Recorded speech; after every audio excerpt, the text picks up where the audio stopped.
8. Comet.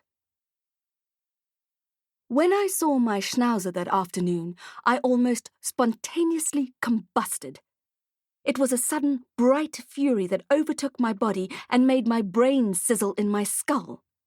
"What have you done?" I demanded through gritted teeth. Comet cocked his head and looked at me, wondering what the fuss was about. Maybe he thought he looked stylish with his new haircut. I certainly did not. Hair dryers blasted hot air in the pet salon. The scent of shampoo got right up my nose. Said the dog groomer in her ridiculously frilly apron. It was a garish pink with an amateur illustration of a happy dog on it with hearts for eyes. She looked at me nervously, and her eyes darted from me to the dog and back to me again. It was as if she was deciding which wire to cut to disarm a ticking bomb. I found everything about her ridiculous. It seemed that she had transferred some of her crackpot aesthetics to Comet, for which I would never forgive her. Not until his hair grew back anyway. "What exactly were you going for?" I asked. Usually, the schnauzer was so handsome. I received compliments about him wherever I went. Now, he'd be ashamed if he knew how he looked. What would I tell people? "Were you trying to shave the atlas onto his coat? Craters on the moon? Or is this some kind of abstract art?" The groomer looked at me, lips slightly ajar but silent. Tick-tock went the explosive between us. My jaw began to ache with the anger that was wiring it shut. These bloody people with their bloody clippers and no bloody idea what they were doing. Comet whined and cocked his head the other way. Did the ridiculous person not have any vocal cords, or was she just being insolent? "Well," I demanded, "is it art?" "No," replied the pink apron, blinking at me. Some of the other groomers stopped what they were doing to watch the crazy rich woman who seemed as if she was about to detonate. "Exactly," I hissed. "All I wanted was a neat trim, and you've made him look like he's suffering from the bloody plague." Pink Apron was about to say something, but changed her mind. My suspicion kindled. "You young people, you're doing that bird box challenge, aren't you?" She frowned. "Bird box? When you blindfold yourself and then do something stupid. Tell me the truth," I said, gesturing at Comet. "Did you do this blindfolded?" The groomer shook her head. Her stubborn silence added fuel to my fury. She glanced at the dog as if he would back her up in some way, but I could tell he was beginning to get the idea. He was starting to understand that, despite his excellent breeding, he currently looked like a mangy pavement special. I wondered if I should get him a cone for his neck so that he wouldn't have to witness this new, burning humiliation. We'd cancel our plans. We'd stay at home until he felt less ashamed of his awful appearance. Poor boy. "I don't think I should pay for this," I said, shaking my head while I wrenched my wallet from my handbag and violently zipped it open. "In fact, I think you should be paying me." The frills on the apron ruffled as the warm air from the hairdryers reached us. It was the only part of her that moved. The rest of the ridiculous woman may as well have been made of wax. "Damages," I said. "You should be paying me damages." I passed the groomer my credit card, and she took it from me cautiously, as if it were a test, as if it were a pin in a grenade. I held on to it for a moment longer and stared at her to reiterate my point. When I finally let go, she didn't take her eyes off me as she tapped the card on the machine. It spat out a piece of paper. I scooped Comet up and held him under my arm, kissing the uneven fur on top of his head. As I headed for the exit, I heard the woman call after me. "Thank you for visiting Shampooch," she said. "Have a nice day." I stopped in my tracks, ready to cut her down with a contemptuous comment, but then I remembered myself. I swept out of the door into the sun-baked parking lot, and despite the BMW's powerful air conditioning, I simmered all the way home. A week later, Comet's appearance had not improved. In fact, he looked worse than before. I found his hair all around the house, and when I washed him, his hair clogged up the drain. "I'm going to sue that bloody dog parlour," I seethed. Grant cracked a beer open and laughed. "Sue them? For what?" "For this," I said, showing my husband the brush I used to groom Comet. It was full of dull dog hair. "He's embarrassed about how he looks. It's distressing. His hair is literally falling out." Grant threw his head back and laughed, which made me even angrier. I slammed the brush down on the table. "Don't act as if you don't care about him." Grant was the one who had wanted to adopt him and his sister Nova in the first place. The one who played fetch with them. The one who took the pair of sibling schnauzers for proper walks and to chase tennis balls at the park. Grant was the one who bought them matching teddy bears to carry around the house in their jaws and to cuddle in bed. In some ways, they were closer than we were. I envied their uncomplicated relationship. "Look," he said, sprawling on the couch in that infuriatingly relaxed way of his, all smiles and long, muscular limbs. "I don't think he cares about his coat." "How can you say that?" I demanded. "Comet is an extremely intelligent animal." Grant put up his hands in surrender. "I know," he said, "I know. But I'm just saying that maybe you're projecting your stress onto him, that's all.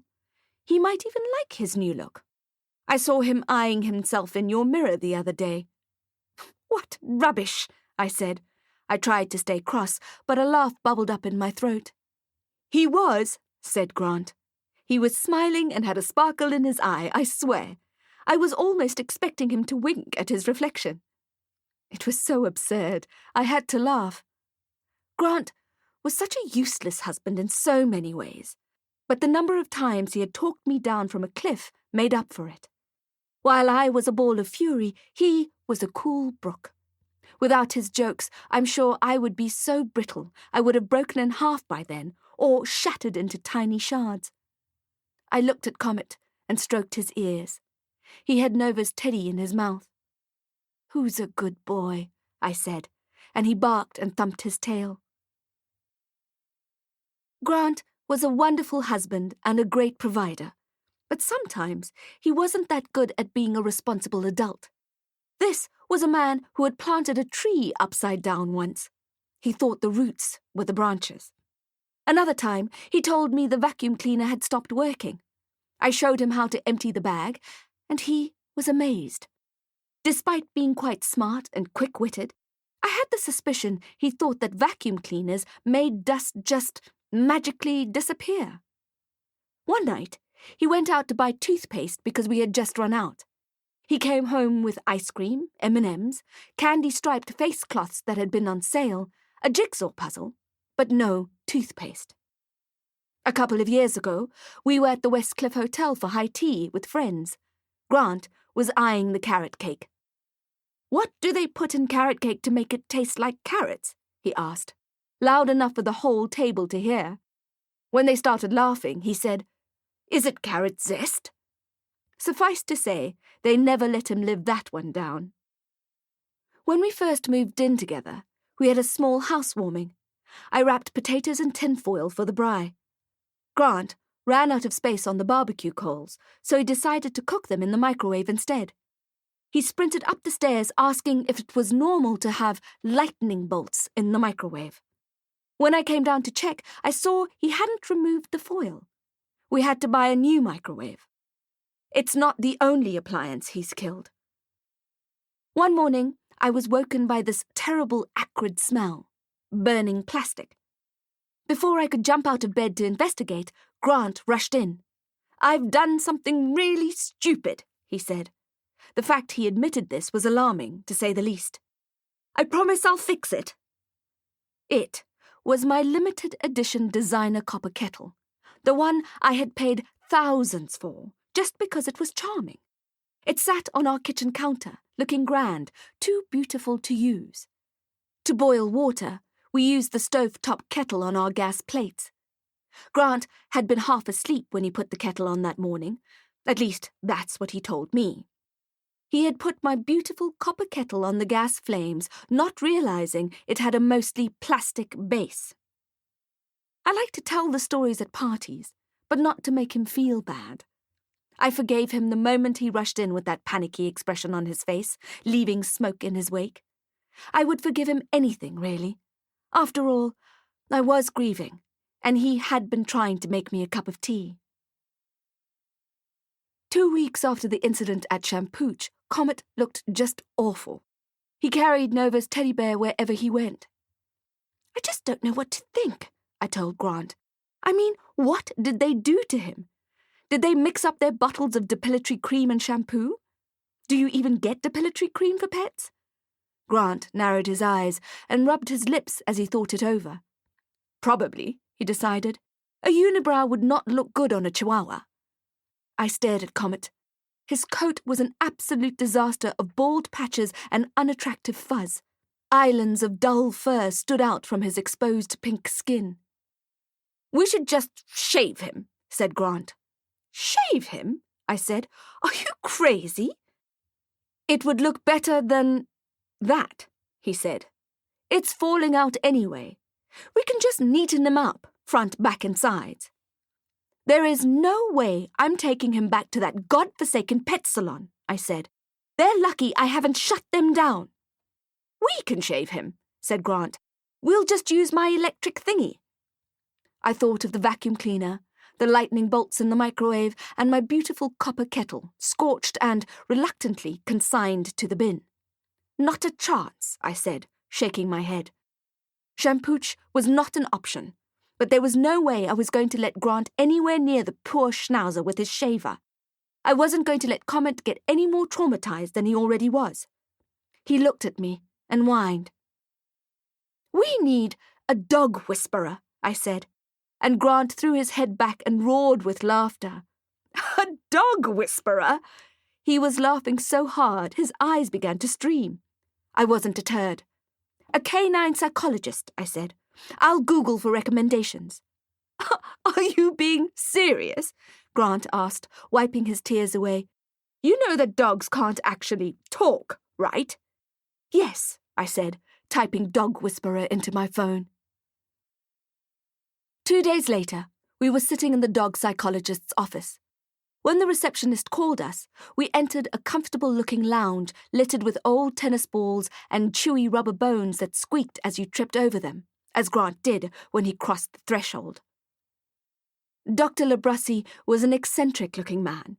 He had Einstein hair and round, black-rimmed glasses. I let Comet out of his carrier, and he seemed instantly at home, chasing down a yellow ball. The psychologist took our hands with both of his, then clapped to start the session. He called Comet over and scrubbed his chin with gentle fingers. What a beautiful dog you are, he said, looking into his sweet eyes. What a lovely boy. He used to be beautiful, I said, before that pet salon got hold of him. The doctor didn't take his eyes off Comet. He kept stroking him as he examined his patchy coat. But that was weeks ago, said Grant, and he just keeps losing hair. The doctor took a few more moments to examine Comet, looking at his gums, teeth, and massaging his coat, looking for any abnormalities. Then he gave him a treat from his jacket pocket and told him to play. There is good news, Labrussi said, adjusting his glasses. He spoke in an accent that seemed slightly Italian, but I wasn't sure. What's the bad news? Grant wanted to know.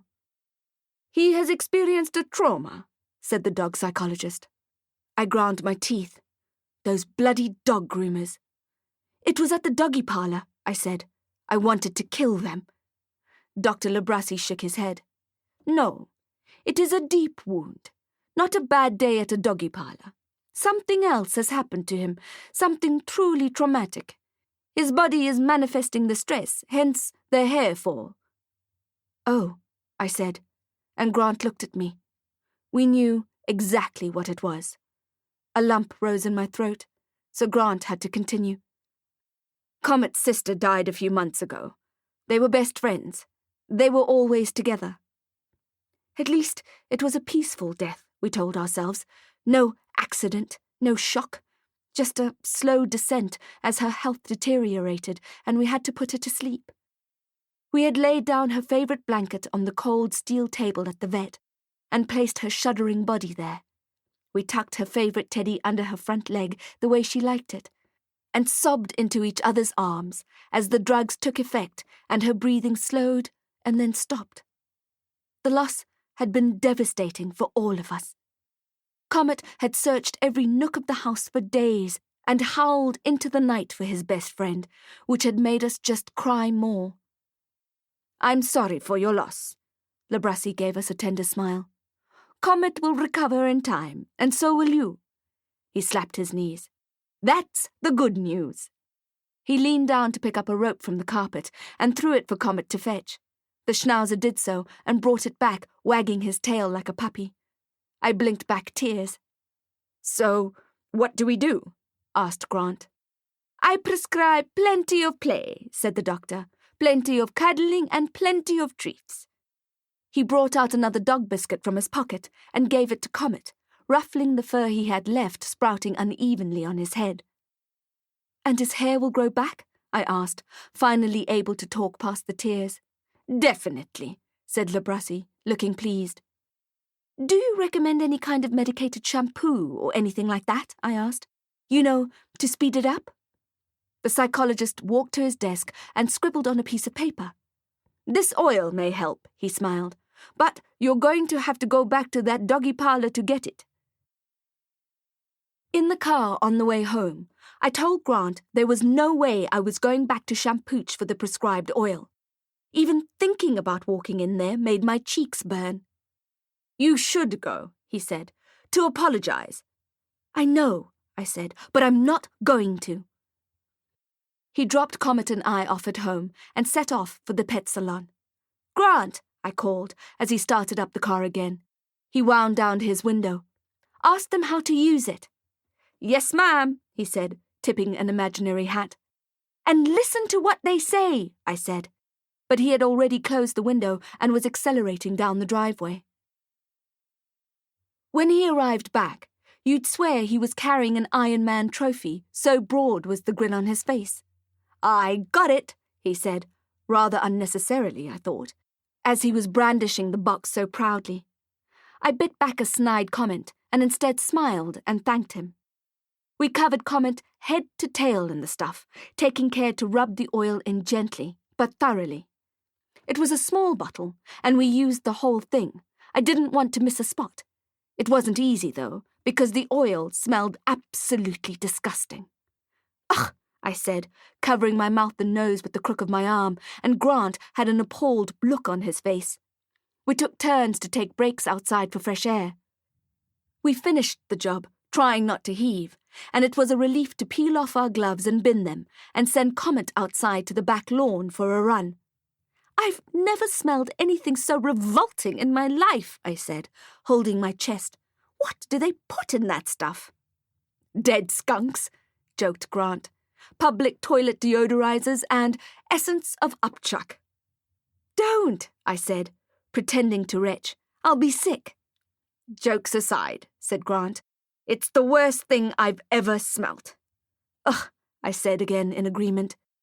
"When can we wash it out?" Grant looked at his watch. "Not yet." "What are we going to do?" I asked, and Grant frowned at me. "We can't leave him out there, and we can't bring him inside." After a stiff drink, we decided to cover all the furniture in old towels and blankets. We let Comet in and went out for dinner. When we came back, the house reeked to high heaven. Just by opening the front door, we were hit by a wall of stench so bad we both gasped and covered our noses. "I'm going to be sick," I said, grasping my stomach. I instantly regretted the mussels and garlic cream sauce I'd eaten at the restaurant. Poor Comet lay on the covered couch, looking dismayed at the putrid odour he was emitting. "Can we wash it off now?" I asked. Grant said he'd check, and ran to the kitchen where the product's packaging was. When he returned, he nodded. "Yep," he said. "Yep, we can wash it off." I ran a deep bath in the guest ensuite and loaded the Schnauzer with dog shampoo, while Grant collected all the towels and put them in the washing machine. We had to wash Comet 4 times before he smelled almost normal again. "This oil better bloody work," I said as I dried him off. I desperately wanted Comet's hair to grow back, but I wasn't sure I could go through this rigmarole again. I cleaned up, fed him, and tucked him up into his basket with Nova's teddy. "I know you miss Nova," I said to him, stroking his head. "We all do. She was a wonderful dog. But it won't always hurt this much. We'll all feel better soon, and your hair will grow back." Comet looked at me in that way that only dogs can, and I felt my heart swell with affection for him. "Good night," I whispered, kissing his head. "Don't let the bedbugs bite." They'd have to be extremely unfortunate bedbugs, I thought, to go anywhere near him. When I found Grant sitting outside on the patio, the house still reeked, despite the towels churning in the washing machine. I knew by the way he looked at me and bit his lip that he was about to confess something. "What is it?" I asked. Before waiting for an answer, I walked to the kitchen and fished out the packaging of the medicated oil out of the bin. I turned it around and looked at the instructions. "Grant!" I yelled. There was only one line, and it was easy to understand. Add 2 to 3 drops of oil to dog's food once a day.